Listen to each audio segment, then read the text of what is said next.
টাকাই কামাইতে এলাম, টাকাই কামাইলাম, টাকা কই, বাবা কই। আজকে সকালে আমি গ্রাম থেকে ঢাকার উদ্দেশ্যে রওনা দিই। দাউদকান্দি আসার পর প্রচন্ড জ্যাম পড়ে।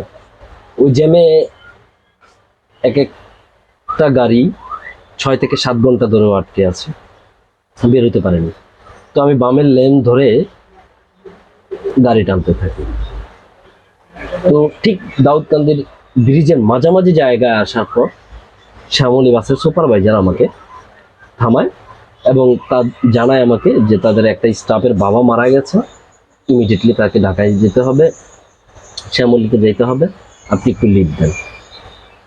তো এই ধরনের সিচুয়েশনে অবভিয়াসলি তারপরে শ্যামলী বাসের সুপারভাইজার আসছে,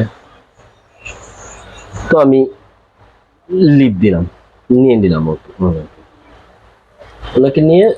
আমি আর কোথাও দাঁড়াইলাম না, সোজা চলে আসলাম রায়ের বাজার পেট্রোল পাম্পে এসে। এখানে এসে আমি এক কাপ চা নিলাম। এর মধ্যে তার সাথে আমার সাথে কোনো কথাবার্তা হয়নি, তখন উনি ফোনে কথা বলতেছিলেন।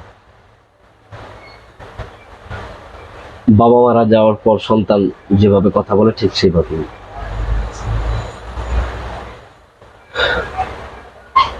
টাকাই কামাইতে এলাম, টাকাই কামাইলাম, টাকা কই, বাবা কই।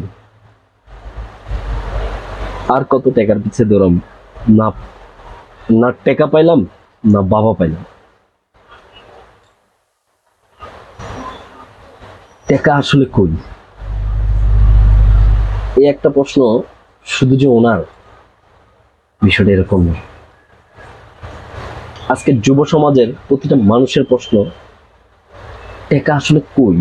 প্রত্যেকটা মানুষ টাকার পিছনে মাদকাসক্ত হয়ে আছে, কিন্তু টাকা নেই, তার কাছে পরিবারও নেই, তার কাছে সুখও নেই। বাবা মারা যাওয়া সন্তানকে কি সান্ত্বনা দিতে হয় সেটা আমি জানি না। জাস্ট বাইক থেকে নামানোর পরে বলেছি সাবধানে যাবেন।